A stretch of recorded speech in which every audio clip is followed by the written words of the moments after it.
안녕하세요. 사연에 빠지다의 DJ 민영입니다. 오늘 사연은 역대급으로 천불이 나서 할 말을 잃게 만드는데요. 과연 어떤 사연인지 들어보시겠습니다. 오늘도 두 가지 사연 준비되어 있는데요. 끝까지 들어주실 거죠? 그럼 오늘의 사연 바로 시작해 볼게요. 안녕하세요. 저는 40대 초반 여자입니다. 저는 최근까지도 제가 세상에서 제일 불쌍한 사람이구나 라고 생각하며 살았어요. 이 나이까지 살았어도 제가 보기엔 제 인생만큼이나 서러운 인생은 어디에도 없는 것 같았거든요. 그래도 제가 인생을 포기하지 않고 결혼까지 하고 아이까지 낳게 된 건 제 가여운 인생을 어떻게든 고쳐서라도 다시 살아보자 싶어서였어요. 남편이 저를 구해줄 구원자라고 확신했거든요. 그런데 아니었습니다. 오히려 남편을 만나고 나서부터 제 인생은 더 나락으로 가고 있었는지도 몰라요. 남편을 만난 건 40이 다 돼서예요. 40이 다 될 때까지 제대로 된 연애는 해보지도 못했고 저에게 먼저 다가오는 남자도 없었기 때문에 제 인생에 결혼이나 아이는 전혀 없을 줄 알고 살았어요. 그런 저에게 남편을 만나자마자 아이와 결혼이 동시에 찾아왔으니 남편은 저에게 선물과도 같은 사람이라고 여겼습니다. 남편과 저는 회사 회식 자리에서 처음 만났어요. 사실 당시에 다니던 회사에서 제가 동료들과 잘 지내질 못해서 원래는 회식에 가도 대충 밥만 먹고 빠져나왔어요. 그런데 그날따라 평소 저를 별로 좋아하지 않던 동료 경선 씨가 2차까지 같이 가자고 먼저 제안하더라고요. 본인이 아는 남자들이 술을 사주겠다고 오는 중이니 같이 마시자고요. 사실 고민이 됐어요. 경선 씨가 평소 하던 행동으로 봐서는 절대 저를 위할 사람이 아닌데 오늘따라 왜 저러나 싶었거든요. 경선 씨는 외모도 예쁘장하고 일도 잘해요. 그런데 인성이 영 거지 같았습니다. 친한 사이는 아니었지만 워낙 경선 씨가 시끄럽게 떠벌리고 다니는 성격이라 옆에서 들어보면 매일 돈 좀 있는 남자들을 꼬셔서 등쳐먹고 다니는 것 같더라고요. 거기다가 말도 개념 없이 해요. 저보다 나이도 어리면서 저를 대놓고 무시했습니다. 저는 다른 회사에 있다가 함께 일하던 상사와 함께 이 회사로 들어오게 된 거예요. 그래서 기존에 있던 직원들보다 제가 더 경력이 많습니다. 그런데 경선 씨는 자기는 서울에 4년제 대학을 나왔고 저는 전문대도 다니다 졸업을 못한 고졸인데 본인이랑 같은 업무를 하고 같은 직급이라는 것에 불만이 많았어요. 심지어 툭하면 저더러 낙하산 아니냐고까지 했습니다. 그날도 저는 전혀 2차에 갈 생각이 없었는데 경선 씨가 하도 같이 가자고 쫄라서 따라간 거예요. 처음엔 남자들 앞에서 제가 성격이 좋다는 둥, 귀엽게 생겼다는 둥 괜히 추켜 세우더니 나중에는 결국 본색을 드러내더라고요. 잘 알지도 못하는 남자들 앞에서 어김없이 헛소리를 하더라고요. 서영 씨는 볼수록 운이 좋은 것 같아요. 우리 회사가 아무리 이름 없는 중소기업이라고 해도 명색이 대기업 하청인데 고졸이 들어오긴 힘든 구조잖아요. 우리 중에 고졸은 서영 씨밖에 없기도 하고. 경선 씨, 벌써 그거 먹고 설마 취했어요? 또 무슨 소리를 하고 싶어서 그러는 거예요. 회사도 아니고 밖에서까지 버릇없이 시비를 거는 게 짜증이 나서 저는 인상을 팍 썼습니다. 그만하라는 식으로요. 그런데 이 여자는 아랑곳하지 않고 자기 하고 싶은 말을 떠들어댔어요. 서영 씨, 아버지가 검사라면서요? 혹시 그 백으로 회사까지 들어온 거 아닌가 싶으니까 그렇죠. 내가 아버지 백으로 취직할 것 같았으면 더 좋은 회사에 가지. 뭐하러 이런 작은 회사에 들어와요. 경선 씨는 우리 회사를 너무 과대평가하는 거 아니에요? 아버지와 대판 싸우고 인연을 끊고 산 지가 한참인데도 저는 회사 사람들에게 무시당하는 게 싫어서 아버지가 검사라는 이야기까지 했어요. 그나마 가족 이야기를 하고 나서 제 외모나 학벌 가지고 무시하던 사람들이 더 무시하지 않았거든요. 저도 평소에 하도 당하고 살다 보니 사람 괴롭히는 인간들 상대하는 데에는 도가 텄습니다. 그러다 보니 저런 개념 없는 된장녀에게까지 지고 싶지 않았어요.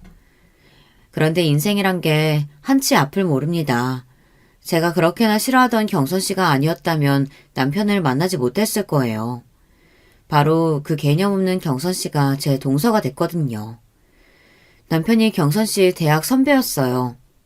원래 평소에도 자주 만나서 같이 술을 마시고는 했대요. 그날도 남편 지인들이 여자를 소개해달라고 조르는 바람에 같이 모여서 술을 마시기로 한 거였더라고요. 안 봐도 뻔하죠. 원래도 남자들한테 매일 술 얻어먹고 다니는 게 일상인 경선 씨가 그런 좋은 기회를 놓칠 리가 없으니까요. 그런데 하필이면 그날 제 인생에도 신기한 일이 생겼어요. 그렇게 여자 직원들이 많은데도 남편은 처음부터 저에게 관심을 보였습니다. 술자리는 3차까지 이어졌어요. 술자리를 하다가 남자들이 우르르 담배를 피우러 나가자 경선 씨는 기다렸다는 듯 본인이 마음에 드는 남자 이름을 말하면서 그 남자는 자기가 찍었으니 넘볼 생각하지 말라고 으름장을 놓더군요. 그 남자가 바로 지금의 제 남편의 남동생이자 바로 시동생이에요. 술자리를 주선한 남편이 자기 동생까지 데리고 왔거든요. 경선 씨는 술자리 내내 시동생에게 들러붙어서 여우짓을 하더라고요. 물론 남자가 마음에 들면 그럴 수 있습니다. 그런데 경선 씨가 시동생에게 꽂힌 이유가 어이가 없었어요.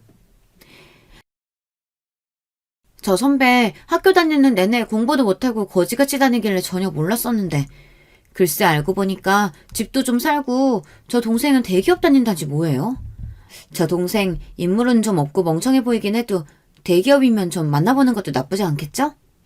오케이, 어장에 추가.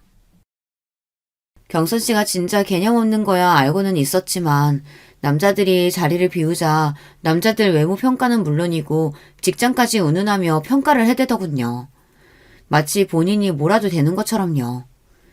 경선 씨가 원래 여기저기 술집이며 나이트를 다니며 아무 남자들이나 만나고 다니고 그중에 조건 좋은 남자들만 골라 어장관리 하고 다니는 거야 진작부터 알고 있었지만 회사 동료들까지 끌고 다니면서 이러고 다닐 줄은 몰랐습니다. 바로 조금 전까지 남자들 앞에서는 하루라도 빨리 좋은 남자 만나서 빨리 결혼하고 싶다고 그러더니만 매일 어장관리만 하면 어떻게 결혼하려고. 제가 개념 없는 것들만 보면 말을 잘 참지 못해요. 아무리 사람이 없는 자리라고 해도 나이도 먹을 만큼 먹은 성인이 할 말 못할 말 구분도 못하고 떠들어대는 꼴이 저는 보고 싶지 않았습니다. 그래서 저도 모르게 또 싫은 소리를 하고 말았어요. 그러자 표정이 싹 굳더군요. 서영씨야, 뭐 이 남자고 저 남자고 고를 수 있는 상황이 안 돼봐서 모르나 본데요. 나는 가만히 있어도 남자들이 워낙 따라다녀서요. 고를 수 있는 선택지가 많은데 굳이 왜 한 사람만 만나요? 이것저것 따지고 골라야 결혼해서도 잘 살 수 있죠. 잘났다고 대놓고 저울질을 하는 꼴이 기가 차서 저는 웃음도 나오질 않았습니다. 저는 천박하고 이기적인 사람하고는 상종하고 싶지 않아 무시하고 말았어요. 당시에는 저도 처음 만난 남편에게 빠져서 다른 데는 신경 쓰고 싶지 않았거든요. 그날 남편과 저는 금방 친해졌어요. 남편도 처음부터 저에게 호감이 있어서인지 굳이 먼저 저를 집까지 데려다 주겠다고 했습니다. 그 이후에도 남편에게 연락 와서 몇 번 따로 만나 데이트를 했어요. 그런데 생각지도 못하게 남편과 만난 지 얼마 되지 않아 아이가 생겨서 결혼까지 하게 됐습니다. 처음 아이가 생긴 사실을 알았을 때 저도 남편도 많이 당황했어요. 만난 지 3개월도 되지 않았을 때니 당연한 일이었죠. 남편은 이왕 이렇게 된 거 부모님께 인사를 드리자고 했어요. 시부모님께 먼저 인사를 드렸는데 그래도 흔쾌히 결혼 허락을 받았습니다. 둘 다 40 다 된 나이에 생긴 아이다 보니 이 나이에 자연 임신이 됐다는 게 축복이라고 오히려 좋아해 주셨어요. 금방 제 배도 나올 텐데 하루라도 빨리 부모님께 인사드리고 상견례도 해서 결혼 날짜부터 잡자고 하셨죠. 저는 당시에 친정 부모님은 물론 형제들과도 연을 끊고 만나고 있지 않을 때라 남편과 시부모님께도 확답을 못했어요. 그러다가 고민 끝에 제가 먼저 친정엄마에게 연락을 했습니다. 다행히 친정엄마와 형제들은 제 임신 소식을 축하해줬어요. 덕분에 몇 년 만에 만난 어머니와 형제들을 만나 이야기도 나누고 결혼 이야기도 했습니다. 하지만 친정아버지는 끝까지 저를 만나주지 않았어요. 결국은 제 결혼식에도 오지 않으셨습니다. 어머니 말씀이 제가 집을 나간 뒤로 몇 년 동안 연락도 하지 않고 산 것에 대해 아버지께서 괘씸하게 생각하신답니다. 더군다나 결혼 전에 임신부터 했다는 사실을 창피하게 여기신대요. 아버지는 상견례도 결혼식에도 오지 않았어요. 그런 저의 상황을 남편도 시부모님도 이해하지 못했습니다. 저야 아버지를 누구보다 잘 알다 보니 사실 기대도 하지 않았어요. 하지만 서운한 건 할 수 없었어요. 아무리 자식이 잘못했더라도 자식이 임신하고 결혼한다는데 정말 전화 한 통을 안 하시더라고요. 제가 외모도 별로고 잘하는 것도 없었지만 무엇보다 가장 큰 단점은 자신감이 없다는 겁니다. 어릴 때부터 지금까지 저는 한 번도 제가 뭔가를 나서서 해본 적이 없었어요. 항상 남들 뒤에 숨어서 하는 척만 하며 살았죠. 그러다 보니 친구들도 직장 동료들도 저에게 하는 말이 다 똑같았어요. 왜 그렇게 스스로 깎아내리고 자신감이 없냐고요. 그런데 저는 그럴 수밖에 없는 인생을 살았습니다. 저와 가장 가까웠던 가족들에게조차 단 한 번도 평범한 사람으로 대우를 받은 적이 없었거든요. 저는 3남매 중 둘째예요. 위로 언니와 아래 남동생이 있습니다. 언니와 동생은 어릴 때부터 모든 면에서 뛰어나서 부모님의 자랑거리였어요. 언니는 머리도 좋고 공부도 잘하는데 얼굴까지 예뻐서 어디를 가나 주목을 받았습니다. 동생도 마찬가지예요. 동생은 저와 2살 차이인데 어릴 때부터 한글이나 구구단 같은 것들도 저보다 훨씬 더 빨리 뗄 정도로 똑똑했어요. 동생의 능력을 일찍이 알아본 부모님은 바로 영재원에 데리고 다니며 과학고에 진학시켰죠. 성인이 돼서도 형제들은 잘 나갔어요. 언니는 단번에 대형 로펌 변호사가 됐고 동생은 대기업 연구원으로 근무합니다. 반면에 저만 돌연변이었어요. 저는 키도 작고 몸도 뚱뚱해요. 거기다 잘하는 것도 거의 없어서 집안의 천덕꾸러기였죠. 대학도 이름도 없는 전문대를 다니다가 그마저도 적응을 못해서 그만뒀습니다. 어릴 때부터 아버지는 저만 보면 도대체 누굴 닮아 저러냐 하는 소리를 입에 달고 사셨어요. 제가 보기엔 겉모습은 아버지를 닮고 머리는 어머니를 닮은 건데 두 분 다 인정하지 않으셨죠. 제가 제 입으로 이런 말 하고 싶지는 않지만 제가 어릴 때부터 덩치도 크고 뚱뚱해서 초, 중, 고 내내 남자애들에게 놀림을 당했어요. 여자애들에게는 은근히 괴롭힘을 당하는 일도 많았고요. 학교에서뿐만이 아니라 가정에서도 매일 찬밥 신세다 보니 자연스레 자신감도 떨어지고 자격지심이 심했어요. 그런 점에서 저도 많이 힘들어서 성인이 되고 나서는 고쳐보려고 부단히도 노력했습니다. 대학에 들어가서는 피나는 노력으로 살도 많이 빼고 외모에도 많이 신경을 쓰고는 했어요. 그런데 제 노력은 누구에게도 인정받지 못했습니다. 제가 아무리 노력해서 살을 빼고 열심히 살아도 부모님 눈에는 그냥 머리 나쁘고 못생긴 딸이었어요. 하루는 저도 대학생이 됐으니 친구들도 사귀고 싶고 연애도 하고 싶어서 다른 학교 학생들과 미팅을 잡아서 나가려고 준비를 하고 있었습니다. 그런데 그 모습을 본 아버지께서 다짜고짜 미팅은 무슨 미팅이냐고 소리를 지르셨습니다. 너 괜히 미팅이니 뭐니 한다고 나가서 망신당하지 말고 집에서 공부나 해. 네가 앞으로 남자도 만나고 시집도 가려면 능력이라도 있어야 누가 데려가지. 지금 그 꼴로는 시집이 아니라 남자 근처에도 못 간다. 그 옷은 아무리 봐도 너랑 안 어울려. 네 언니면 몰라도. 그렇게 미팅에 나가고 싶거든. 앞으로 10kg는 더 빼고 나가라. 나 지난 1년 동안 눈물 콧물 다 빼면서 10kg 뺀 거야. 그 오심도치도 자기 자식은 예쁘다고 한다는데 엄마 아빠는 나한테만 너무한 거 아니야? 잘난 형제들 사이에서 비교적 제가 많이 부족하다는 거야 저도 잘 알지만 부모님께서 언니나 동생을 대하는 거랑 저를 대하는 게 너무 차이가 나다 보니 저는 언젠가부터 부모님과 대화하는 게 힘들었어요. 안 그래도 학교 생활도 항상 힘들었는데 집에서마저 기댈 곳이 없으니 절로 우울증이 생기더라고요. 부모님과 연을 끊고 살게 된 것도 우울증 때문이에요. 부모님의 차별과 저의 자격지심이 심해질수록 학교도 집도 너무 견디기 힘들어서 가까운 사람일수록 만나기 너무 더 힘들더라고요. 아무도 저에게 뭐라고 하지 않는데도 사람들을 만날 때마다 저를 보고 못생겼다, 뚱뚱하다, 게을러서 저렇게 뚱뚱한 거다, 저렇게 많이 먹으니까 뚱뚱한 거다, 이런 식으로 말하는 것처럼 들렸어요. 특히나 남자 동기나 선배들과 함께 있는 자리에서는 더 힘들었어요. 다들 저를 싫어하고 미워하는 것처럼 느껴졌었거든요. 당시 제가 정신적으로 많이 힘들어하고 있다는 걸 스스로 느끼면서도 우울증이나 정신의학과에 대한 인식이 좋지 않을 때다 보니 병원에 가서 치료를 받는 건 꿈도 못 꿨어요. 결국은 학교 생활을 하는 게 너무 힘들어져서 저는 부모님께 대학을 그만두겠다고 했습니다. 조금만 쉬다가 취직해서 일을 하겠다고 했어요. 제 말에 부모님은 말도 안 되는 일이라고 노발대발하셨어요. 거지 같은 학교라도 대학 졸업장이라도 있어야지 사람 구실하고 살 수 있는 거라면서 끝까지 반대했습니다. 저는 제 마음대로 학교에 휴학계를 제출했어요. 사람을 만나는 것 자체가 너무 괴로운데 공부를 어떻게 할 수가 있겠어요. 그런데 제 휴학 사실을 알게 된 부모님은 저를 아무짝에도 소용없는 패배자 취급을 했습니다. 내가 그렇게 알아듣게 말했는데도 네가 멋대로 휴학을 해? 꼴랑 2년 전문대 다니는 것도 못하는 게 도대체 뭘 어떻게 살겠다는 거야? 평생 나한테 빌붙어서 살기라도 하겠다는 거야? 아빠가 뭘 걱정하시는지 아는데 제가 정말 너무 많이 힘들어서 그래요. 아무래도 우울증 같은데 휴학하고 쉬면서 치료받아야 될 것 같아요. 제가 아무리 성인이라도 이제 갓 20살이 넘었는데 뭘 알겠어요. 저도 부모님께 도움을 받고 싶어서 고민 끝에 조심스레 말씀드렸습니다. 그런데 제 말에 아버지는 미간을 구겼어요. 뭐? 우울증? 너처럼 걱정 없이 세상 편하게 사는 게 무슨 우울증이야? 아주 복에 겨운 소리를 하고 있네.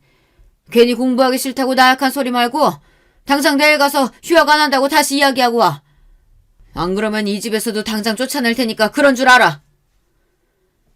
지금은 네가 아직 어려서 아버지 말이 야박하게 들릴지 몰라도 결국은 아버지 말이 다 맞아. 더군다나 네 나이에 정신병원 다닌 기록이라도 남으면 앞으로 취직은 어떻게 하고 시집은 어떻게 가니?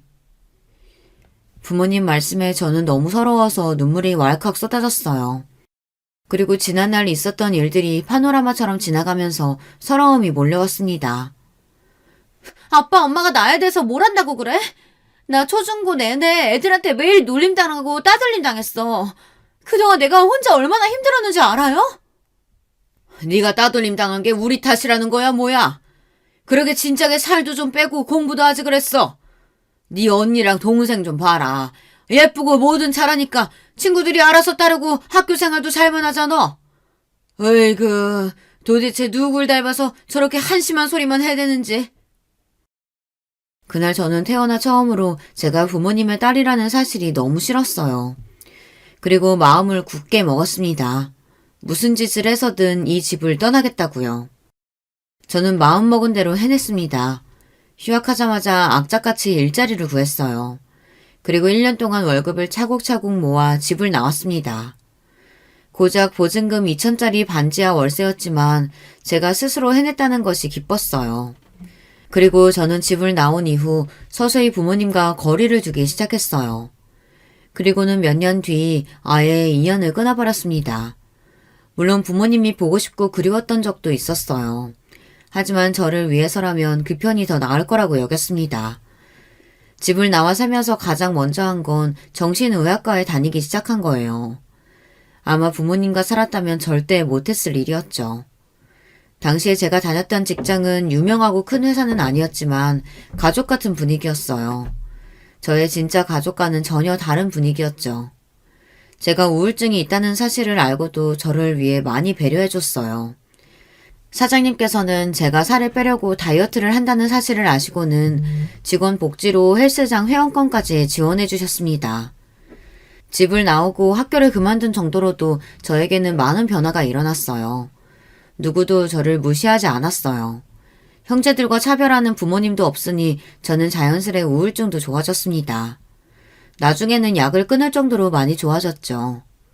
그렇게 저는 평생 변하지 않을 것만 같았던 제 우울증과 자격지심에서 벗어났어요.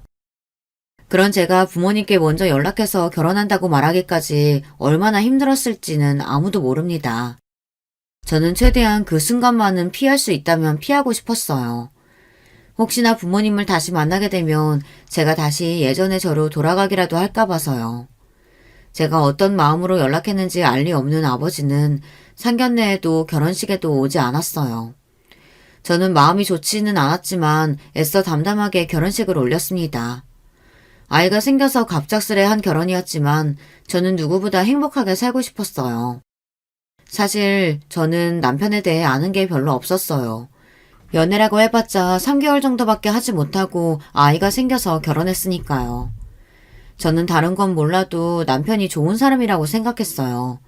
자상하거나 말을 살갑게 하지는 않았지만 임신한 저를 위해 퇴근하고 오면 집안일도 알아서 잘하고 맛있는 걸 만들어주기도 했거든요. 남들은 그거야 남편이면 당연한 거 아니냐고 할지는 모르겠지만 저는 마흔이 다 될 때까지 살면서 누가 저를 위해 무언가 해준 기억이 많지 않기 때문에 남편이 사소하게만 챙겨줘도 행복했습니다. 이 정도 남편이라면 앞으로 좋은 가정을 꾸릴 수 있겠다 싶었습니다. 그런데 역시나 제 팔자는 사랑받고 살기는 그른 팔자인가 봅니다. 제 결혼 생활은 시작부터 삐걱거렸거든요. 특히나 시동생과 동서가 결혼한 이후 더 그랬습니다. 처음에 제가 말한 대로 그 재수없는 경선 씨가 제 동서가 됐어요. 동서와 시동생은 그 술자리 이후 1년 정도 연애를 했다네요. 제가 만삭이라 배가 남산만하게 불렀을 때 둘은 결혼식을 올렸습니다. 동서는 결혼식을 올리고 한 가족이 된 뒤에도 여전히 재수가 없었어요. 시댁에서 저와 마주칠 때마다 한마디씩 툭툭 내뱉는데 사람 기분을 아주 더럽게 만들더군요. 한 번은 그런 적이 있었어요. 제가 배가 너무 많이 나와서 잘 앉지도 서 있지도 못할 때였습니다. 그런데 시댁 제삿날 동서는 제사가 다 끝나고 나서야 나타났어요. 이미 제사도 다 끝나고 친척들까지 모두 다 돌아갔는데 그제야 나타난 동서와 시동생은 현관문을 열고 들어와서는 일이 많아 늦었다고 너무 죄송하다고 애교를 피우며 들어오더라고요. 아이고 바쁜데 뭐하러 왔어? 제사상이라고 얼마 차리지도 않았는데. 온 김에 과일이나 좀 먹고 가라. 저희 시댁은 장남, 차남 심하게 나누는 집안이었어요. 시아버지도 장남이라 항상 제사를 도맡아 하셨기 때문에 집안의 모든 대소사는 장남이 맡아서 하는 게 당연하다고 생각하시는 분들이었죠. 더군다나 차남인 시동생은 대기업에 다니고 저희 남편은 중소기업에 다니다 보니 은근 시부모님도 시동생을 더 챙기셨어요. 아무래도 시동생은 매달 생활비에 용돈도 두둑하게 챙겨드리는데 저희는 상대적으로 용돈도 드리지 못하니 당연한 일이었죠. 더군다나 당시에 저는 회사를 그만둔 상태라 아무리 임신해서 만삭이라고 해도 동서와 달리 제사에 오는 걸 당연하게 생각하셨어요. 만삭인 형님도 오시는데 저도 당연히 와야죠. 그리고 어머님 아버님께 드릴 말씀도 있고요. 동서는 마음에도 없는 소리를 해대며 아주 알랑방귀를 껴댔습니다. 그러더니 한다는 말이 동서도 임신을 했다네요. 결혼한 지 얼마 되지도 않았는데 아유 우리 며느리 장하구나. 잘했다 잘했어. 내년이면 우리 집에 귀여운 손주가 둘이나 돌아다닐 테니 내가 밥을 안 먹어도 배가 다 부르겠다. 에이 그래도 식사는 챙겨 드셔야죠. 제가 아버님 좋아하시는 복숭아 사왔으니까 금방 씻어다 드릴게요. 조금만 기다리세요. 어쩜 얼굴도 예쁜 애가 성격도 저렇게 둥글둥글 좋을까. 우리 집에 딸이 없어서 외로웠었는데 우리 둘째 며느리는 꼭 며느리가 아니라 딸 같아. 시부모님과 동서가 얼마나 죽이 척척 맞는지 저는 자꾸만 질투도 나고 괜히 심술도 나더라고요. 저는 애써 웃으며 동서에게 축하한다고 하고 혼자 주방에 들어가 설거지를 했어요. 그때 손에 복숭아를 잔뜩 들고 온 동서가 주방으로 따라 들어오더군요. 그러더니 제 곁으로 다가와 또 제 속을 긁어댔어요. 아, 형님 보니까 저 갑자기 우울해져요. 저도 형님처럼 배 그렇게 많이 나오면 어떡해요? 형님은 원래도 배가 많이 나와서 잘 모르시겠지만 저는 평생 배가 나와본 적이 없어서 너무 무섭거든요. 동서, 우리도 이제 가족인데 제발 그 말버릇 좀 고칠 수 없어? 명색이 내가 손일 사람인데 말 좀 조심해서 해. 마음 같아서는 머리통을 한 대 쥐어받고 싶었지만 이성적으로 꾹 참았습니다. 동서는 제게 한마디 더 하려다가 시어머니께서 주방에 들어오시니 애써 입을 꾹 다물더군요. 그날 집에 돌아오면서 저는 기분이 너무 나빠서 남편에게 하소연을 좀 했어요. 동서가 저에게 그런 식으로 말했다고요. 그러자 남편이 하는 말이 더 기분이 나빴습니다. 그러게 아무리 임신했어도 관리 좀 하지 그랬어. 안 그래도 체격이 큰 사람이 임신까지 하니까 더 커 보여. 당신 내가 정말 부탁하는데 애 낳으면 진짜 관리 좀 해. 애 낳았는데도 재수 씨보다 뚱뚱하면 당신도 민망하지 않겠어? 남편은 처음엔 안 그러더니 동서가 들어온 이후 제 외모나 몸매를 가지고 유난히 지적을 많이 했습니다. 저도 알아요. 제가 동서보다 못생기고 뚱뚱하다는 걸요. 하지만 저와 남편은 부부잖아요. 아무리 아이가 생겨서 결혼했다고 해도 가족인데 최소한의 예의를 지켜야 한다고 생각했습니다. 제가 남편에게 좀 서운한 내색을 하면 남편은 본인은 원래 무뚝뚝해서 살가운 말을 하거나 자상하게 대할 줄을 모른다네요. 제가 남편에게 바라는 건 많은 걸 바라는 게 아니었어요. 단지 이 세상에 적어도 한 명 정도는 제 편이 있었으면, 그게 남편이었으면 했습니다. 그런데 제가 너무 많은 걸 바랬나 봅니다. 남편은 결혼하고 나서도 저에게 큰 관심이 없었어요. 저는 애써 남편을 이해하려고 했습니다. 저도 애교 있고 살가운 아내는 아니니 아이를 낳고 살다 보면 우리 부부도 나아지겠지 기대했어요. 그런데 남편은 아이가 태어났는데도 별로 달라지지 않았어요. 오히려 전보다 더 밖으로 돌면서 저나 아이를 방치했습니다. 제가 육아가 너무 힘들어서 주말만이라도 좀 도와달라고 했는데 남편은 항상 외면했습니다. 오히려 전보다 더 친구들을 자주 만나고 술도 많이 먹었어요. 남편은 애가 기저귀를 뗄 때까지 단 한 번도 애 기저귀를 갈아준 적이 없습니다. 어느 땐 남편이 저와 아이를 사랑하기는 하나 싶었어요. 한 번은 제가 너무 육아에 지쳐 서러워서 술에 취해 들어온 남편에게 쏘아붙였습니다. 당신 너무한 거 아니야? 나 당신 아내고 저기 자고 있는 애는 당신 아들이야. 그런데 어떻게 이 정도로 신경을 안 쓸 수가 있어? 나는 그렇다 치고 당신 우리 아들 사랑하기는 하는 거야? 저는 남편에게 물으면서 겁이 났습니다. 남편이 저나 아들을 사랑하지 않는다고 말하기라도 할까 봐서요. 아유 진짜 지겨워. 내가 너나 애나 먹고 살게 해줬으면 된 거지. 도대체 뭘 더 바라는 거야? 남편은 소리를 버럭 지르고 나서는 방문을 쾅 닫고 들어가 버렸어요.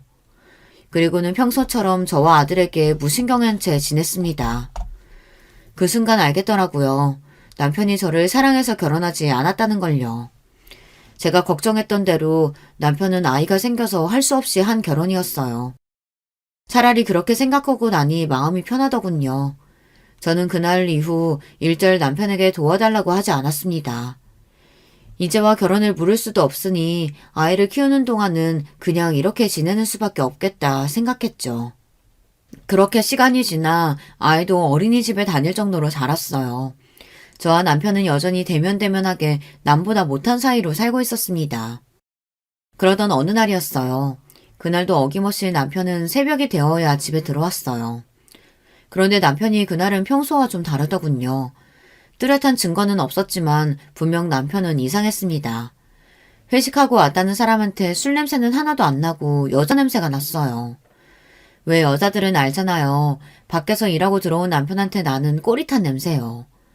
늦게 들어오는 날이면 남편에게서 항상 그 꼬릿한 땀 냄새가 났었는데 최근 들어 자꾸만 미묘한 방향제 냄새 같은 게 났어요. 회식한다고 하지 않았어? 밤새 술 마시고 온 사람이 어쩜 술 냄새가 하나도 안 나?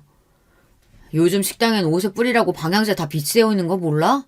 몸에서 고기 냄새 하도 나는 것 같아서 그거 좀 뿌렸더니 냄새 안 나나 보지. 남편은 애써 당당하게 고깃집에서 방향제를 뿌리고 나왔다고 했지만 분명 평소와는 달라 보였어요. 대충 둘러댄다는 느낌이 강하게 들었습니다. 저는 아무래도 이상해서 남편이 샤워하러 들어가자마자 남편 코트 주머니에서 핸드폰을 꺼냈습니다. 그리고 결혼하고 처음으로 남편 핸드폰을 뒤졌어요. 그런데 이 인간이 핸드폰에 비밀번호를 걸어놨더라고요. 저는 비밀번호를 풀기 위해 이것저것 핸드폰을 눌러봤습니다. 그런데 그때였어요. 당신 지금 뭐 하는 거야? 왜 남의 핸드폰을 왜 훔쳐봐? 당신 지금까지 나 씻으러 들어가면 매일 내 핸드폰 뒤지고 있었던 거야? 제가 이렇게 허술해요. 몰래 남편 핸드폰을 뒤지려다가 걸렸습니다. 몇 번 보다가 걸린 거면 억울하지도 않습니다. 그날 처음 훔쳐보려고 한 건데 하필이면 바로 걸려서 저만 이상한 사람이 됐어요. 남편은 그날부터 저를 의부증으로 몰아갔습니다. 회식을 핑계로 집에 늦게 들어오거나 혼자 베란다에 나가서 오래 통화하고 들어와서는 괜히 저에게 큰 소리를 쳤어요. 뭘 봐? 또 내 핸드폰 훔쳐보려고?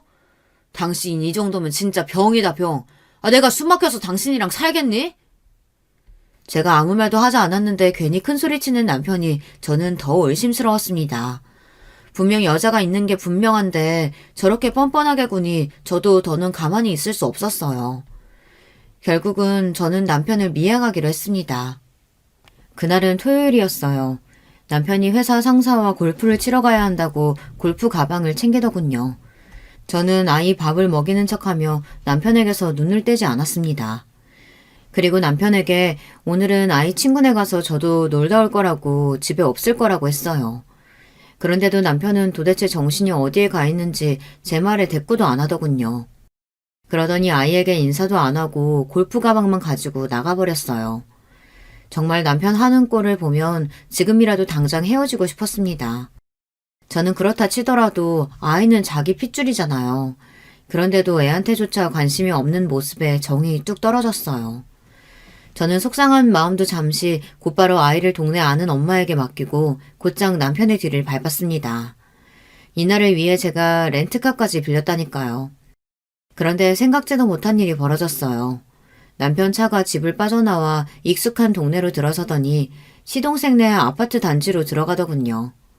저는 곧장 차를 돌려 아파트 출구 쪽으로 가서 남편 차가 나오기만을 기다렸어요. 저는 혼자 별의별 생각을 다 했습니다. 도대체 남편이 주말에 시동네 아파트는 왜 온 건가 싶어서요. 그리고 일말에 기대를 했습니다. 이대로 남편 차가 경기도에 있는 골프장으로 향하기만을 바랬습니다.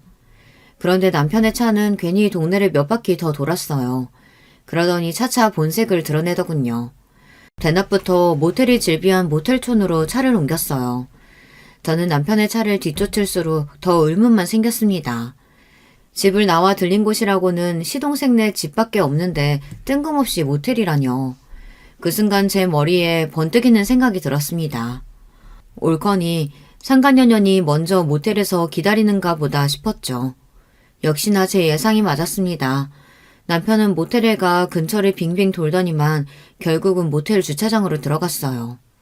제 입에서는 절로 쌍욕이 튀어나왔습니다. 저는 애써 벌벌 떨리는 가슴을 부여잡으며 남편 차가 들어간 모텔 주차장으로 따라 들어갔습니다. 그런데 잠시 뒤 저는 충격적인 모습을 목격하고 말았어요. 글쎄 남편 차 조수석에서 내린 건 다름 아닌 동서였습니다. 저의 전 직장 동료이자 시동생의 아내인 동서 말이죠. 저는 순간 이건 뭐가 잘못돼도 한참 잘못됐다 싶었는데 잠시 뒤 차에서 내린 동서가 촐랑거리며 남편에게 다가가 팔짱을 끼는 모습을 보니 제 눈이 휙 돌더군요. 그 순간 저는 곧바로 차에서 내려 두 년놈에게 달려들었습니다. 그러고는 곧장 동서 머리채부터 잡아챘어요. 이 년놈들이 미쳤나? 여기가 어디라고 둘이 팔짱을 끼고 들어와? 그 순간 저는 눈에 뵈는 게 아무것도 없었어요. 오로지 지금 내 눈앞에 보이는 이 년놈들을 죽일 생각밖에 없었습니다. 자기야, 이 여자 지금 뭐 하는 거야? 빨리 떼줘. 이 돼지같이 무식한 옆에 애야. 손 안 나? 뭐? 자기? 너 진짜 돌았니? 네 남편은 어디다가 두고 남의 남편 데리고 모텔에 들어가? 저는 동서 머리채를 잡은 손에 힘을 세게 주고는 마구 흔들어댔습니다. 그때였어요. 제 남편이자 제 아들의 아버지인 인간이 제가 동서 머리채를 흔드는 사이 세상에서 가장 찌질한 모습으로 도망치더니 차를 가지고 순식간에 도망쳐버렸어요. 저와 동서년을 모텔 주차장에 그대로 둔 채 말이죠. 순간 저는 물론이고 동서년까지 기가 차서 정신없이 모텔 주차장을 벗어나는 남편의 차 뒤에다 대고 소리를 질렀습니다. 정말 지금 생각해도 너무 기가 차고 어이가 없어요. 세상에 병신도 저런 병신이 있나 싶어서요. 그제야 제 손에서 벗어난 동서년이 적반하장인지 제 어깨를 밀어내며 지금 뭐 하는 거냐고 오히려 대묻더군요. 저는 순간 황당해서 절로 웃음이 튀어나왔어요. 그 상황이 너무 기가 차서요. 너야말로 내 남편이랑 여기 뭐하러 왔는데? 거짓말할 생각 말고 똑똑히 말해. 안 그러면 지금 당장 네 남편까지 부를 테니까. 남편이 모텔을 벗어난 지 좀 됐는데도 저는 혼란스러운 마음이 좀처럼 나아지질 않았어요. 제 눈앞에 벌어진 이 상황을 어떻게 정리해야 할지 가늠조차 되질 않았죠. 그런데 그때였습니다. 갑자기 표정이 변한 동서가 말을 바꾸기 시작했어요. 어머 형님, 도대체 여기가 어딘데 저를 데리고 오신 거예요? 도무지 여기가 어딘지 모르겠네요. 동서는 갑자기 저더러 형님이라고 부르더니 여기에 왜 온 거냐며 발연기를 했습니다. 저야말로 어이가 없어서 멍하니 동서 얼굴을 노려봤어요. 그러자 다시 순식간에 얼굴이 변한 동서가 제게 바짝 다가오더니 욕을 퍼붓기 시작하더군요. 아씨, 대충 넘어가라고 했더니 네가 뭘 잘났다고 꼬나봐. 너 지금 뭔가 단단히 착각했나 본데 네 남편도 홀라당 튀어버린 마당에 내가 여길 네 남편이랑 왔다는 증거가 있어? 도대체 무슨 증거가 있다고 지랄이야. 동서녀는 사악한 표정으로 뻔뻔하게 굴었어요. 그러면서 오히려 저더러 증거도 없으면서 사람을 몰아간다고 억울한 신용을 했어요. 저는 이미 너무 혼란스러워서 무슨 말을 해야 할지 몰랐습니다. 남편과 동서가 있는 모습을 보니 화가 나서 다짜고짜 머리끄댕이부터 잡기는 했지만 동서년 말대로 증거가 필요했어요. 이미 남편은 도망쳤습니다. 자기는 이 모텔에 온 적도 없고 왔다고 해도 동서와 온 적이 없다고 잡았다면 제가 이 두 년놈들의 불륜 사실을 입증할 방법이 없어요. 더군다나 제스 씨와 아주버님이 불륜이라는 사실을 어느 누가 믿겠어요. 제가 혼란스러워하고 있다는 사실을 금방 눈치챈 동서가 슬쩍 미소를 지어 보이더니 저에게 다가왔습니다. 아, 우리 형님 많이 놀랐나 보다. 그러게 여기까지 찾아왔어요. 그냥 평소처럼 눈치 없는 여편으로 살 것이지. 도대체 언제부터야? 언제부터 둘이 이런 더러운 짓 하고 다닌 거냐고? 뭐래?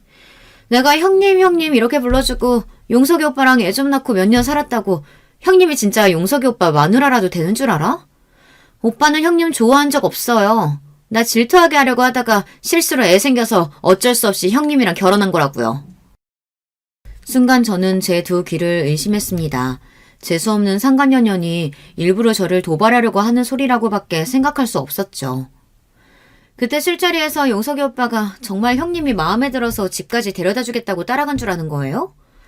아, 착각도 유분수가 있지. 어떤 남자가 형님처럼 못생기고 뚱뚱한 여자를 좋아해. 용석이 오빠가 원래 전부터 나 좋다고 따라다녔었는데 내가 안 받아주니까 그날도 심술나서 아무 여자한테나 관심 있는 척 한 거예요. 더러운 년이 뭘 잘했다고 아무 말이나 짓거리고 있어. 닥쳐! 난 네 말 안 믿으니까. 직장 생활할 때부터 경선이 인연이 하는 더러운 꼴은 많이 봤습니다.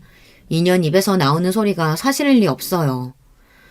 내가 이미 볼 꼴 못 볼 꼴 다 들킨 마당에 뭐하러 거짓말하겠어요. 그리고 용석이 오빠가 그러더라고요. 사실 형님네 친정아버지가 검사라는 소리에 솔깃해서 좀 꼬셔볼까 했던 거라고. 그러니까 형님은 나 아니었으면 용석이 오빠랑은 결혼 못했다니까요. 정말이지 손이 떨리고 머리가 다 지끈거렸습니다. 물론 남편과 제가 대단한 사랑을 해서 결혼을 한 건 아니었지만 그래도 이 정도로 최악인 줄은 몰랐어요. 남편은 처음부터 저한테 관심이 있었던 게 아니라네요. 남편이 대학 때부터 동서를 좋아서 따라다녔대요. 근데 대학교를 졸업하고 나서도 동서가 남편한테 매일 간만 보고 어장관리만 한 거죠. 그런 동서 때문에 마음이 조급했던 남편은 동서가 부르면 어디든 갔답니다. 그래서 그때도 회사 2차 회식 자리에 부르자마자 달려왔던 거고요. 그러나 여전히 본인에게는 관심이 없고 친구들에게까지 끼를 부리는 동서가 미워 잔뜩 화가 나 있었는데 그때 마침 동서와 별로 사이가 좋아 보이지 않았던 제가 눈에 띈 겁니다. 그래서 일부러 저한테 들이댄 거라네요. 더군다나 저희 친정아버지가 검사라는데 솔깃하기도 했고요. 그때 상황이야 어쨌든 이제는 둘 다 결혼했으면 잘 살았어야지. 어떻게 이런 더러운 짓거리를 할 수가 있어? 저는 더 듣고 싶지 않았습니다. 지난날의 일들도 끔찍하고 싫었지만 지금 당장 저에게는 눈에 넣어도 아프지 않을 아들이 있어요. 제 감정만 앞세우고 모든 일을 엉망으로 만들 수는 없었습니다. 더러운 짓인지 사랑인지 시간이 지나봐야 알죠. 나는 남편이랑 곧 이혼해요. 우린 결혼했을 때부터 둘이 안 맞아서 내내 싸우기만 하느라 제대로 산 날도 며칠 안 되거든요. 그 인간이랑 이혼하고 용석이 오빠랑 살 거예요. 그러니까 이왕 미리 알게 된 거 형님도 하루빨리 정리하고 그 집에서 아들 데리고 나가세요. 괜히 버티고 있다가 낙동갈 오리알 되지 마시고. 경선이 전혀 머리털을 쉽게 놓아주는 게 아니었습니다. 아까 잡았을 때 그냥 그대로 다 뽑아버려야 했어요. 그랬으면 뚫린 입이라고 저렇게 함부로 짓거리지는 못했을 테니까요. 세상에 저 같은 일을 당한 사람이 설마 또 있을까요? 동서녀는 자기 할 말만 퍼부은 채 도망갔어요. 저는 잠깐 사이 벌어진 끔찍한 상황에 어안이 벙벙해서 그 자리에서 꼼짝도 할 수가 없었습니다. 아들을 맡긴 동네 엄마에게 전화가 와서 저는 그제야 정신을 차리고 아이를 데리러 갔어요. 아들을 찾아서도 저는 집에 돌아가고 싶지 않았습니다. 남편이라는 거지 같은 인간이 그 집에 있는지 알 수는 없었지만 다시는 그 집에 들어가고 싶지 않았어요. 저는 아들을 렌터카에 태운 채로 갈 곳도 없으면서 여기저기 몇 시간을 뺑뺑 돌다가 아이가 잠든 걸 확인하고는 그제야 차를 갓길에 세웠습니다. 그러고는 혼자 핸들에 얼굴을 묻고 울었어요. 저 자신이 너무 불쌍하고 초라해서요.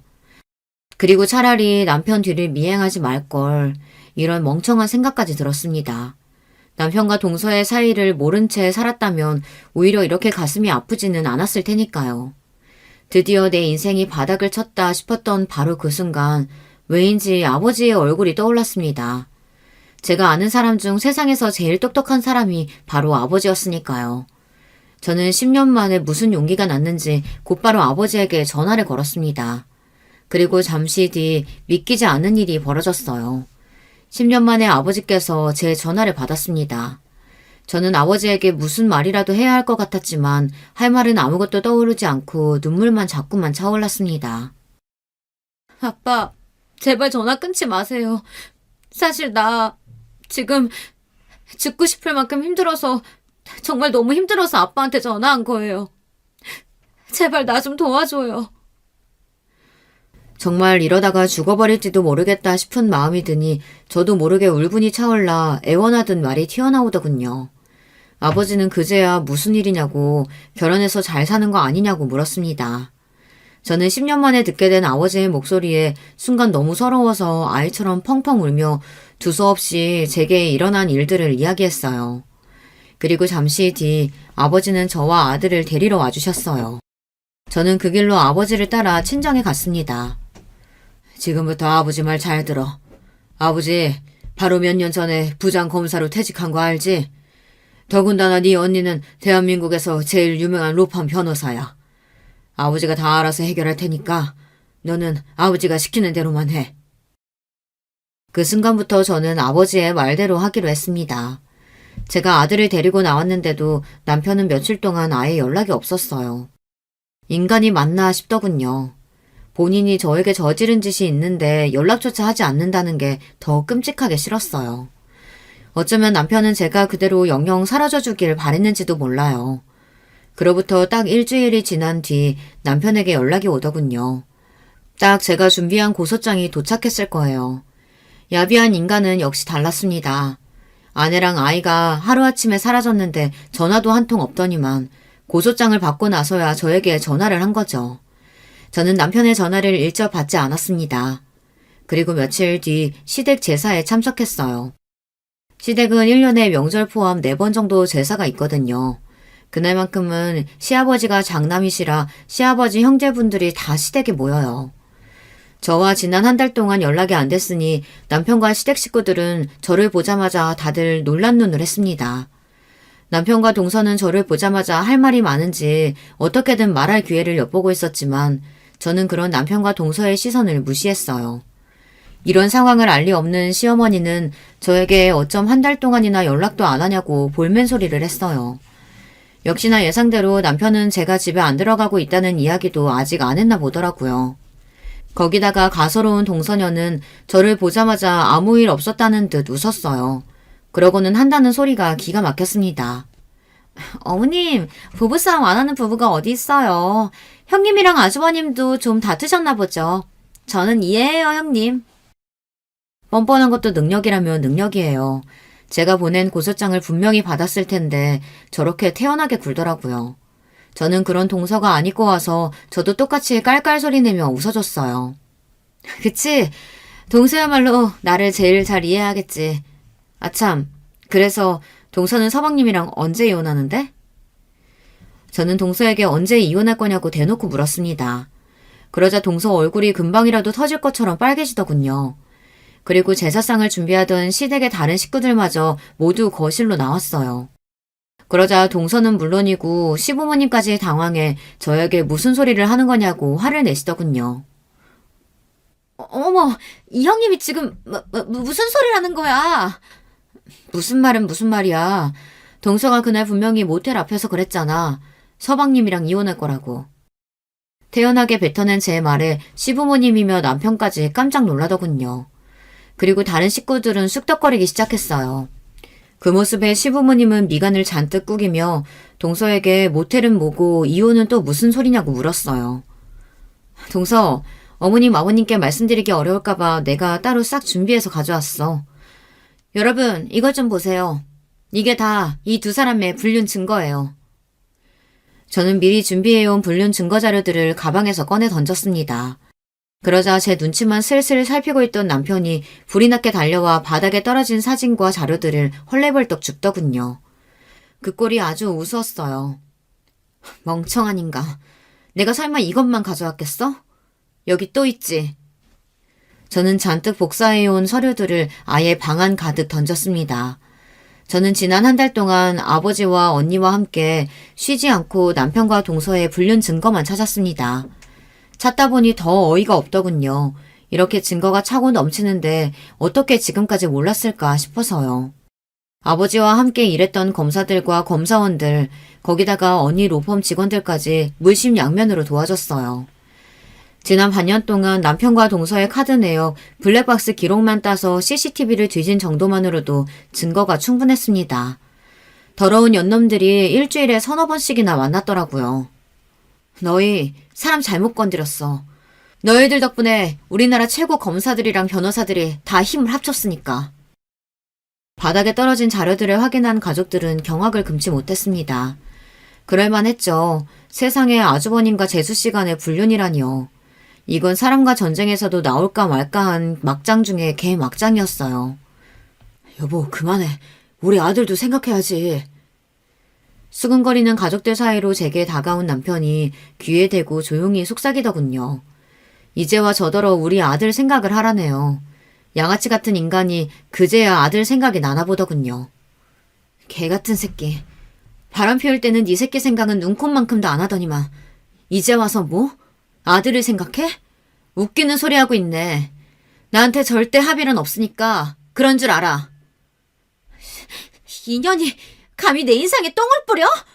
너 내가 가만히 안 둘 거야. 너 이리 와! 동서녀는 이제 아예 다 끝났다고 생각하는지 저에게 달려들어 머리꺼댕이를 잡으려고 했습니다. 저도 이때다 싶어 아주 동서년 머리털을 다 뽑아버릴 작정이었죠. 그런데 그때였습니다. 시댁 문이 벌컥 열리더니 시동생이 들어왔어요. 그리고 새로운 반전이 일어났어요. 이경선, 이년 어딨어? 그 점잖은 시동생이 동서년 욕까지 하며 들어왔습니다. 그리고 새로운 서류를 바닥에 던졌어요. 그건 바로 다름 아닌 유전자 검사 서류였어요. 그리고 그 서류에는 더 쇼킹한 내용이 적혀 있었습니다. 와, 세상에.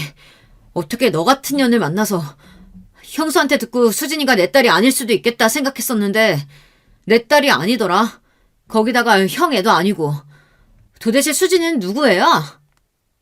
그 순간 시댁에 있던 모든 사람들은 다들 입을 쩍 벌리고 동서에게 손가락질을 하기 시작했어요. 그런데 그때였어요. 어느 때보다 흥분한 남편이 성큼성큼 걸어와 동서 뺨을 갈겼습니다. 뭐야. 너 나 말고 남자가 또 있었던 거야? 아이고, 이게 다 무슨 일이냐? 시댁은 말 그대로 초토화가 돼버렸습니다. 남편이라는 작자는 동서에게 진심이었나 봅니다. 다른 그 어떤 거보다 동서에게 남편과 시동생 말고도 또 다른 남자가 있었다는 게 더 쇼킹했나 봅니다. 그 순간 시동생은 남편에게 달려들어 먹살을 잡았고 그 모습에 시어머니는 뒷목을 잡고 바닥에 쓰러지셨습니다. 시아버지는 그런 시어머니를 부축하고요. 저는 고개를 저으며 그 길로 시댁을 나왔습니다. 시댁에서 제가 할 일은 끝난 것 같아서요. 그날 모텔 앞에서 남편과 동서를 보고 친정에 오자마자 저는 시동생에게 연락을 했어요. 그리고 제가 본 광경에 대해 다 이야기했습니다. 동서 말이 맞기는 하더군요. 안 그래도 시동생도 동서와 이혼할 생각이었대요. 시동생도 동서가 딴짓하고 다니는 것 같아 뒤를 좀 캤는데 영 증거를 못 찾았다고 하더군요. 더군다나 애도 잘 돌보지 않고 사치만 부리는 게 진작부터 맞지 않아 매일 싸웠답니다. 그러던 중 제 이야기를 들었으니 시동생도 곧바로 유전자 검사를 하겠다고 했어요. 시동생은 조카가 남편 아이일지도 모른다고 생각했습니다. 그런데 시동생도 남편도 친아버지가 아니라고 나왔으니 더 절망이었죠. 저는 정말 입에 담기도 힘들 정도로 치욕스러운 일을 당했습니다. 더러운 인간 둘 때문에 많은 사람이 상처를 받았죠. 저는 며칠 전 이혼 확정을 받았어요. 하지만 아직 이혼 소송 중입니다. 물론 불륜 사실은 인정됐지만 위자료 소송이 아직 진행 중이거든요. 저를 담당하는 저희 언니가 제가 받을 수 있는 최고 위자료를 두 연념들에게 청구해서 소송이 좀 길어지고 있습니다. 저는 시일이 얼마나 걸리던 끝까지 싸워서 제가 원하는 만큼 다 받아낼 거예요. 이런 저에게 응원의 메시지 댓글로 많이 달아주세요. 여러분의 응원 댓글은 저에게 많은 힘이 될 것 같습니다. 들으시면서도 세상에 무슨 이런 거지 같은 일이 다 있을까 에너지 소비하면서도 끝까지 제 이야기 들어주셔서 감사합니다. 여러분의 가정에는 언제나 평화로운 일만 가득하시길 바랄게요. 여러분, 두 번째 사연 시작하기 전에 좋아요, 구독 꼭 눌러주실 거죠? 그럼 두 번째 사연 바로 시작합니다. 안녕하세요. 저는 언제 이렇게 나이가 먹었나 싶은 70대 중반 사람입니다. 대체 인생이란 건 평생을 뛰어다니며 살다가 누워서 젖은 끝을 볼 때까지 계속 힘든 일들이 생기는 걸까요? 이제 좀 고비 넘겼다 싶으면 또 생기고 살만하면 또 생기고 이 나이쯤 되면 그런 일은 없을 줄 알았던 제가 너무 순진했네요. 제 또래분들은 늘상 정신 똑바로 차리고 누구한테도 빈틈 보이지 말고 잘 살아가시길 바랍니다. 저는 겨우겨우 망신은 면했지만 아직 상처가 아주 아리게 남아있거든요. 전 어릴 적에 엄마 아버지 없이 자라서 친척 집에 맡겨져서 힘들게 자랐습니다. 그래도 형제들이 많아서 그런지 서로서로 의지하며 지냈어요. 전쟁 중에 엄마 아버지와 큰오빠까지 먼저 갔지만 그래도 제 바로 위에 있는 언니가 저를 엄마처럼 챙겨줬죠. 을순아, 이제 언니만 잘 따라다녀. 알았지? 정신 똑바로 차리고 살아야 해. 엄마 아버지 안 계시니까 우리끼리라도 똘똘 뭉쳐서 잘 살아가야겠는다고. 우리는 7남매였는데 장남이었던 큰오빠 아래로 줄줄이 언니들이 있었고 중간에 작은 오빠도 있었어요. 그런데 오빠가 잘못 먹어서 그런지 늘 비실비실거렸고 언니들은 그런 오빠를 늘 걱정했답니다. 막내인 저는 뒷전으로 밀려났었는데 그나마 여섯째인 영순 언니가 주먹만한 밥이라도 갖고 와서 저를 떠먹여주곤 했답니다. 하지만 그렇게 힘들게 살던 중 우리는 큰 사건을 겪고 말았어요. 이때 우리는 어촌에 살고 있었는데 그 당시 일은 70대가 된 지금도 아주 선명하게 기억이 납니다. 바로 우리 작은 오빠, 그 마르고 병약하고 못 먹어서 늘 말라있던 명수 오빠가 말이에요. 끔찍한 사고를 당하게 된 거예요. 그때 동네 아주머니들이며 배 타고 나갔던 아저씨들까지 난리가 났었어요. 아이고, 요 앞에 김씨네 집 앞에 그 하천 말이야. 거기 물살이 세서 얼마 전에도 어린애 떠내려갔잖아. 아까도 그랬다는구만. 웬 비쩍 말라 빠진 남자애래. 처음에 이런 말을 들었던 우리 영순 언니는 설마 그게 자기 오빠일 거란 생각을 못했다는 거예요. 하지만 우리가 당시 신세져서 살고 있던 외삼촌 댁에 돌아갔을 때 오빠가 없다는 걸 알았고 외숙모가 오빠를 엄청 찾고 있었다는 거예요. 얘 영순아, 네 오빠 못 봤어? 아까 여기 어슬렁거리고 있던데. 하도 애가 정신이 빠져서 넋이 나가 있으니 원. 아유, 비도 많이 오는데 어딜 갔다냐. 이 말에 언니는 벼랑간 이상한 생각이 들어서 맨발로 뛰쳐나갔고 돌아오는 길 만난 언니들과 동네 아줌마들과 함께 오빠를 찾으러 다녔던 거예요. 하지만 끝끝내 우리 오빠는 우리 곁으로 돌아오지 못했으며 동네 사람들이 떠들어댔던 그 하천에 휩쓸려간 남자애가 우리 오빠라는 것을 확인하게 됐어요. 그때 언니들과 저는 엄마, 아버지와 큰오빠를 전쟁 중에 떠나보낸 지 그리 오랜 시간이 흐른 뒤도 아니었어요. 한 5년쯤 됐을까요? 외삼촌네 집에서 신세지며 살며 밥 많이 달란 소리도 못하고 늘 숨죽여 눈치 보며 살던 때였지만 그때만큼은 숨죽여 있을 수가 없었어요. 그렇게 정을 많이 주지도 못하고 늘 골칫덩이였던 작은 오빠였지만 그 얼빠진 오빠, 나에게 늘 동생처럼 바보 같은 소리만 하던 어수룩한 오빠가 참변을 당했다니 어린 저도 가슴이 찢어져서 견딜 수가 없었어요. 하물며 누나들이었던 제 위에 언니들은 늘 그렇게 말라 빠지고 눈만 퀭하게 튀어나와서 침만 질질 흘리는 남동생을 너무 안쓰러워했었어요. 그런데 그런 일을 당했으니 모두들 밤이면 이불깃을 붙잡고 울음을 참다가 급기야 통곡하기 일쑤였습니다. 그땐 흉흉한 세상에 다 같이 모여 살며 매일매일 사건인 날들이었다지만 그래도 사람이 죽고 가족이 행방불명되고 별 사건이 터지고 있으니 누구 하나 제정신이기 힘들었어요. 이땐 어마디 엄했던 외숙모조차도 우리한테 뭐라고 하진 못하시더라고요. 전쟁을 치르고 난 뒤 다들 싸나워 있어서 그런지 외숙모는 우리 남매들을 얼떨결에 떠맡아 놓고 더더욱 불안이 많고 괴롭히기도 했어요. 하지만 이때만큼은 그런 내색이 없더라고요. 아무래도 이유가 있었거든요. 당시 외숙모가 낳은 남자아이가 있었는데 사흘도 버티지 못하고 그만 세상을 떠났어요. 그래서 본인도 많이 힘들고 슬퍼할 때라 우릴 그냥 놔뒀던 것 같아요. 이땐 정말 뭐 때문인지 몰라도 툭하면 한 달에 한 번 정도는 건너 줄줄이 초상이 이어지곤 했어요. 저는 갈수록 이렇게 우울하고 어둡고 슬픈 기억이 있는 동네를 떠나고 싶어지더군요. 결국 몇 년 더 살다가 각자 우리는 다른 지방으로 넘어가게 됐답니다. 큰언니는 군인을 만나서 결혼했고 다른 언니들도 일찍이 시집들을 갔어요. 저만 끝까지 버티다가 느지막이 시집을 갔는데 하여간 인생이란 숨 쉴 틈을 주지 않더군요. 결혼할 때 돈 한 푼 없이 왔다며 시어머니한테 아주 모진 시집살이를 당했거든요. 어디 겁도 없이 그 뒷짝을 낳고 기어 들어와가지고는 몸이라도 빨리빨리 움직여야지 그렇게 둔에 빠져서 뭘 하냐? 우리 민식이 같은 서방 얻었으면 말귀도 빨리 알아듣고 부지런히 일하란 말이야. 아유, 어디서 저런 못난 일을 얻어갖고 와가지고 아유, 동네 데리고 다니기도 창피해 하죠. 우리 어머니는 정말 너무 독하신 분이었어요. 당시 만두집을 하고 계셨는데 장사가 썩 안 되는 집이었고 얼굴에 곰보가 있는 시누이 때문에 늘 맘고생이 심하셨거든요. 그런 화풀이를 늘 저한테 해대셨던 거죠. 게다가 시누이 역시 얼굴 때문에 기차게 욕을 들어먹었는지 늘상 화가 어지간히 많은 사람이었어요. 자기는 시집도 못 갔는데 인물은 없어도 피부는 깨끗한 제가 꼴보기 싫었나 봐요.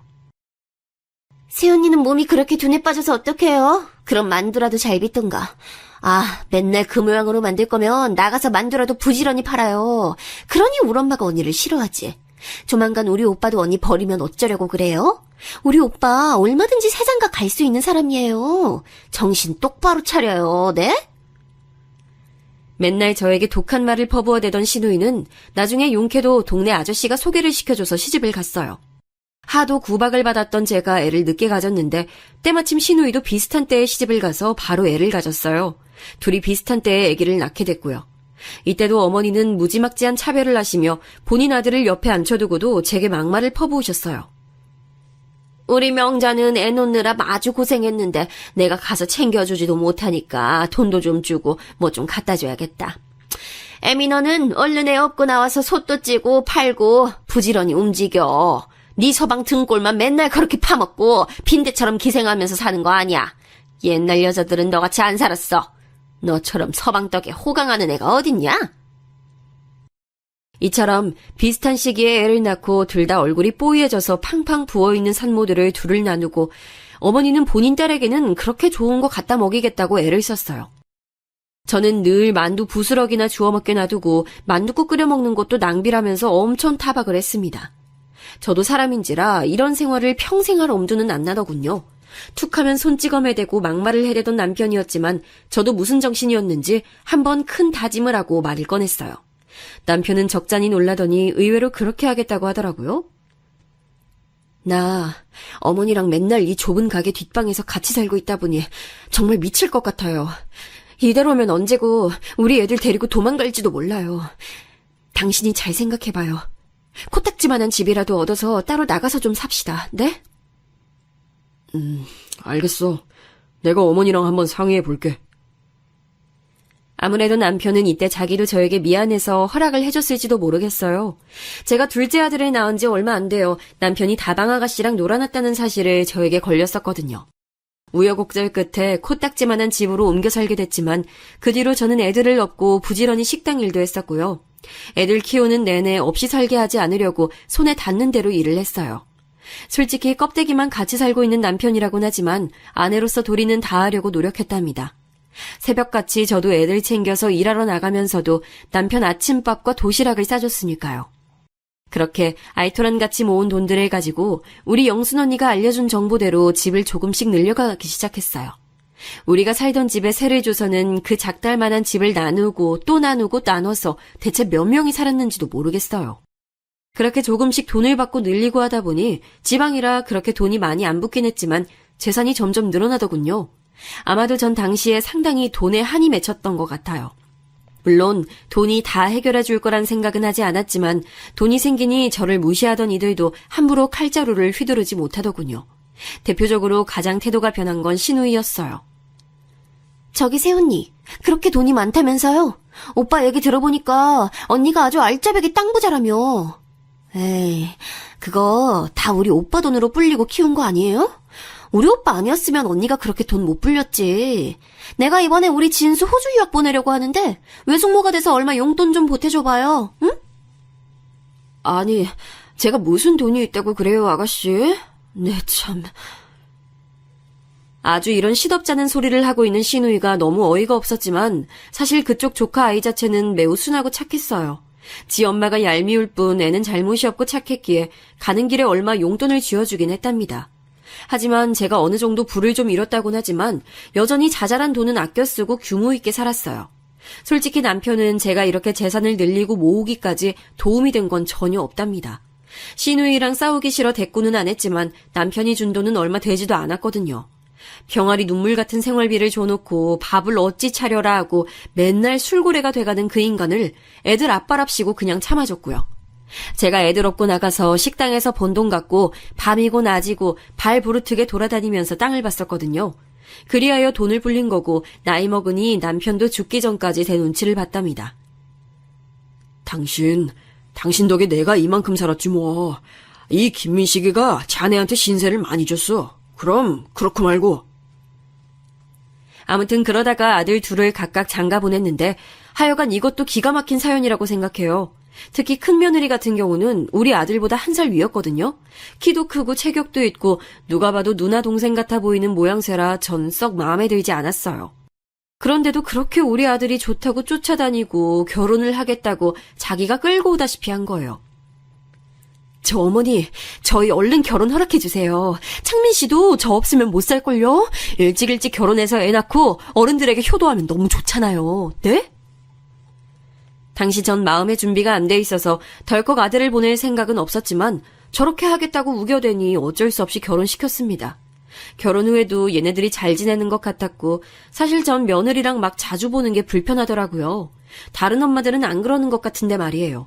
대표적으로 우리 신우이는 지 자식 장가 보내놓고 허한지 맨날 저한테 연락을 해대서 들어줬는데요. 그렇게 본인 며느리랑 나쁘게 지내는 모양이었어요. 언니는 왜 며느리랑 잘 안 보고 지내요? 그 맛에 아들 장가 보내고 호강 누려야지. 난 완전히 실패했지만 말이야. 에휴, 초반에 애들 집도 구경 가고 했는데 애가 어찌나 날석에 구는지 그거 버릇 한번 잡겠다고 뭐라고 했거든? 그랬더니 아주 눈이 뒤집어져가지고 대드는 거야. 아니, 처음에 그러는 줄 몰랐다니까. 근데 언니네 며느리는 결혼식 때 보니까 아주 참하게 생겼더만. 우리 며느리처럼 성질 더럽진 않을 것 같아. 신우이 얘기를 들어보니 나라도 저렇게 자주 드나드는 시어머니는 싫을 것 같더라고요. 그리고 딱히 우리 며느리라고 그렇게 순한 성격도 아니었어요. 간혹 제가 뭘 주겠다고 하면 단박에 거절을 하더라고요. 저도 아들 얼굴 한 번 더 보고 싶어서 그런 거긴 하지만 너무 야멸차게 자르는 거예요. 어머니, 저희 김치 사다 먹어서 괜찮아요. 그리고 창민 씨 요즘 너무 바빠서 집에도 늦게 오고요. 이 사람 보고 싶어서 그러시죠? 제가 내일쯤 한번 어머니 댁 들리라고 말해둘게요. 이렇게 툭 잘라먹고는 말을 더 못 붙이게 해버리니 좀 서운하더라고요. 약간 서운한 감정들이 쌓이려던 차에 아들은 또 그걸 골치 아파하길래 더 얘기도 못 꺼냈어요. 그런데 반년쯤 지났을까요? 저는 제 아주 가까운 주변에서 충격적인 얘기를 듣게 됐답니다. 어쩌면 어느 정도는 예상이 가능했을 이야기일지도 모르겠고요. 제게 울면서 전화를 걸어온 것은 바로 신우이였어요. 내가 미쳐 진짜. 어쩌다가 이런 일이 생기냐고. 아우 세상에 언니. 나 어떡하면 좋아요. 내가 뭘 어쨌다고 나한테 그래. 사정을 들어보니 신우인의 아들 부부가 이혼을 선포했다는 거예요. 그것도 며느리 쪽에서 강력하게 요구했고 그 원인을 신우이로 삼아서 뭐라고 했다더군요. 내가 지를 쥐잡듯 잡았다면서 못 견디겠다고. 애 데리고 나가서 살겠대. 우리 애가 자기 편 안 들어줬다고 어머니랑 둘이 잘 먹고 잘 살래요. 아니 이게 말이나 돼요, 언니? 신우이는 말도 제대로 이어가지 못하고 한탄을 했고 살고 싶은 의욕이 없다면서 계속 통곡하는 그 모습을 저는 멍하니 달래주기만 했어요. 요새 애들은 요새 며느리들이란 정말 참지 않고 할 말을 다 해버리는구나. 그리고 당당하게 이혼들도 하는구나 싶어서 어떤 면으로는 참 대단하다는 생각이 들었어요. 꼭 나쁘게만이 아니라 그냥 제 때에는 다 참고 살았었잖아요. 어디서 저런 용기가 났고 또 어디로 살구멍이 있길래 저런 결심을 했나 싶었죠. 한편으로는 약간 두려운 마음이 저에게도 스쳤어요. 왜냐면 저도 며느리랑 사이가 대면대면한 상태였었잖아요. 이후로 제가 좀 챙겨주면서 용돈도 주고 말도 신경 써서 했더니 돌아오는 며느리의 반응도 다른 거예요. 어머니, 저 요즘은 조금 어머니가 많이 편해진 것 같아요. 제가 엄마 정을 많이 못 받고 자라서 그런지 여자 어른들과 지내기 힘들었거든요. 그런데 요즘은 어머니랑 연락하고 얼굴 보는 게 너무 좋아요. 이런 말을 해주니까 노력도 안 해보고 며느리를 어려워했었구나 싶어 약간은 후회가 되고 이제라도 다행이란 생각이 들었어요. 하지만 문제는 이후에 둘째 며느리가 들어오게 되고서부터 터지게 됐으니 진짜 며느리 하나랑만 사는 사람이 부러워질 지경이더라고요. 자식도 늘어날수록 근심이 생기듯 며느리가 늘어나는 것도 마찬가지였어요. 둘째 며느리는 아주 늘씬하고 외모도 예쁘장한 미인 아가씨였어요. 우리 아들이랑도 아주 마음에 잘 맞았고 둘이 연애하면서 결혼하네 어쩌네 말이 계속 있었죠. 이쁘장한 아가씨인데 집 형편이 넉넉지 않아서 혼수 마련이나 여러 가지로 준비하는 데 시간이 좀 걸렸어요. 그래도 둘째가 좀 더 애교도 많고 무뚝뚝한 큰며느리보다는 대하기 쉽긴 했었답니다. 어머니, 저 엄마라고 불러도 돼요? 예전부터 시엄마랑 잘 지내는 친구들이 너무 부럽더라고요. 저도 그렇게 지내보고 싶었어요. 나이도 어리면서 애교도 많고 나름 귀여운 구석이 있는 둘째는 저랑 잘 지내는 편이었지만 문제는 지 형님인 큰며느리와의 관계였답니다. 저한테 전화를 걸어서 잘 지내기 힘들다면서 울어대는 거예요. 엄마, 우리 형님 정말 저를 너무 피곤하게 해요. 아니 이번 명절에도 글쎄 자기 전 부치게 꼭두 새벽부터 자기 집으로 오라는 거예요. 아니 그냥 엄마네서 모이면 되는데 왜 이렇게 일을 2번, 3번 하게 만드는 거예요? 저번에도 한번 일머리 없이 재료만 잔뜩 많이 사와가지고 그때 요리 시작도 못하고 채소 다듬기만 했잖아요. 저 진짜 형님이랑 안 맞아요. 엄마가 좀 뭐라고 야단 쳐주세요. 이 사이에서 정말 갈팡질팡 어쩌지도 못하고 명절날 오기 싫다고 난리를 쳐대니 뭐라 해야 할지 모르겠더라고요. 특히 큰며느리는 제가 직접 본 상황은 아닌데 엄청나게 화가 나서 절대 뜻을 굽히지 않겠다는 거예요. 저도 돈 여유 있는 거 아닌데 자꾸 동서가 이것저것 돈이 없어서 못 해온다는 둥, 지네는 지방 살아서 여유가 없다는 둥 계속 그러잖아요. 이건 완전 시비 거는 거나 마찬가지 아니에요? 게다가 저한테 뭐라고 하는 줄 아세요? 뭐가 그렇게 불만인가 했더니 이 말 듣고 저도 약간 기가 차긴 했답니다. 둘째를 그렇게 보진 않았는데 내심 속으로 자격지심이 있었나 보더군요. 저보고 형님은 어머니가 서울에 집 해주셔서 좋겠다면서 계속 비꼬는 거예요. 자기는 애 이제 막 낳고 지방에서 왔다 갔다 하느라 얼마나 힘든 줄 아냐고요. 아니 그게 제 잘못이에요 어머니? 그러면서 애 데리고 먹을 거 싸갖고 오는 거 힘들다고 저보고 좀 다 하면 안 되냐는 거예요. 진짜 저보다 적당히 어린 것도 아니면서 아주 버릇이 없어요. 큰며느리는 씩씩거리면서 지 동서를 집에 들이기 싫다는 투로 말을 하더군요. 둘째에게도 연락해서 슬그머니 떠봤더니 당연히 서울에 지내는 집을 안 사줘서 불만이란 얘기를 하진 않았어요. 그런데 대책에 지 형님 욕을 하면서 죽어도 명절 때 안 올 거라고 하는데 진짜 속이 답답하더라고요. 아들들한테 연락해보니 다들 가운데서 죽겠다는 소리만 하고요. 도저히 안 되겠어서 그냥 다들 싹 다 불러드렸어요. 아주 입들이 툭 튀어나와서는 씩씩거리면서 왔더라고요. 전 숨을 크게 들이쉬고 말했고 제 말에 며느리 둘 다 눈이 빠질 듯이 동그래져가지고 절 쳐다보더군요. 니들 사정 잘 알았다. 이러니 저러니 해도 내가 옛날 얘기를 해야겠어. 나도 니들만 할 때 형님 동서들 사이에 껴서